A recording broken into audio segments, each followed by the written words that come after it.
She holds the key to the future of every able-bodied American. Her words are rare gems in the financial world where those who worship at the altar of fiduciary responsibility stop in their tracks every time she utters a single syllable. And once again, Janet Yellen appears before Congress, and the earth trembles. Another edition then of Bulls, Bears, and Bucks. Welcome back from the Society to Advance Financial Education. Steve Beaman will join me now in this little discourse that we have. How do you like that, Steve? I think that worked pretty well for the whole Janet Yellen introduction. We should do that in Congress. Well, there you go. I think you hit it nail on the head. People, and especially she comes out twice a year for these Humphrey Hawkins hearings, and boy, do people watch every single syllable she says. Well, here's a couple things. First of all, she says no hike soon and don't audit the Fed. Let's deal with the first one first. No hike soon. I mean, that basically is good news for the overall economy, is it not?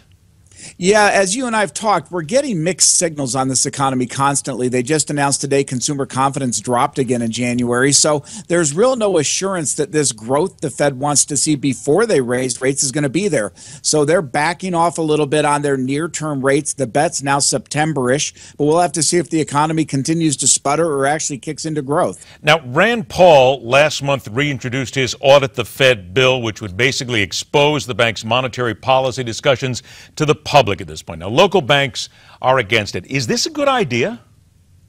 Well, I think it's a populist idea. The problem is the Fed walks a fine balance between being politicized and not being politicized. The danger of Congress getting its hands into the Fed is that decisions will be made purely on a political basis, not on a financial basis. And for the most part, the Fed makes decisions independent of the political winds. So I think it's a little bit dangerous. I think most of us would like to see where the Fed's money goes. By the same token, we don't want to see congressional involvement in those policies. Does the Fed, for the most part, Steve, work? Wow, is that a question? You know, generally speaking, in normal times it does. I think if we go to 2008 and 2009, you could argue the Fed created that problem. By the same token, it was clearly the work of Ben Bernanke flooding liquidity into the global markets that prevented a real global meltdown. So in that sense, I guess it did work. Let me see if I can get your opinion on something else that happened today. And the news broke that J.P. Morgan is going to start charging big clients fees on some of their deposits. Now, we're talking about the bigger clients. Basically, according to J.P. Morgan, they said that it's holding the money for the clients is just too costly. Granted, these are the big guys. But for the consumer and the little guy and gal down at the end, is there a possibility that this will one day trickle down to them? Oh, I think absolutely what you have are the big banks and financial institutions. They're really getting hurt by new regulatory costs, and they're trying to squeeze every dollar out they can. They're going to the high net worth people because they'll complain the least, and there's really nowhere else for them to go. If you want to hold cash, you hold it in one of the major banks. Money markets aren't doing all so great, and there's some risk in those as people experienced in 2008. So I think people are going to be stuck with a little bit of a fee on those, and you know they've got you there. There's that trickle down again. All right.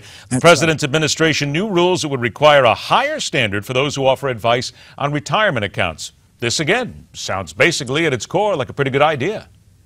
You know, Ed, I'm glad you bring this one up. Anybody listening today who has a 401k or an investment account that has a broker giving them advice needs to take heed of this. What they're doing is raising the standard of behavior on the part of the brokers from that of selling what are called, acceptable products under a prudent man rule into an investor to a fiduciary standard. And what that means is a broker for, say, Merrill Lynch will have to look out for the interest of the client irrespective of his employment by Merrill Lynch. So they'll have to sell product from every firm based on cost and performance, not just Merrill Lynch. And that is going to wreak havoc in the big wirehouses, the big brokerage firms.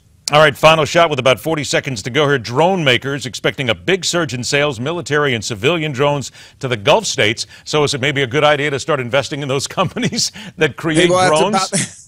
It's about the only good news from it. We let that cat out of the bag and opened up Pandora's box of these things. We're going to see drones watching everything we do here and abroad. There's concern globally about the use of these in the military sense because we've obviously had drone-based killings from the United States. And now if you give these out to Saudi Arabia and everybody else, you'll see an increase in that. But yeah, this technology is clearly a good place to put some investment capital in the entire defense industry. Oh, my goodness. I can all of a sudden see the scenes from the trailer for Terminator somewhere in here. I don't know why, but that's all I can think about. Drones everywhere. Well, go look at robotics, and you'll get really scared about that. Thank you so much. We're already frightened. Please, as long as the anchors still remain human, we're okay. Steve Beaman, the Society to Advance Financial Education. Thanks, Steve. We'll talk to you again soon.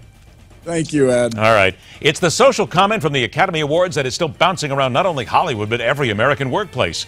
And how it has oddly split even liberals into taking sides is more than a little bit interesting. We'll focus on that when we come back right here on MidPoint.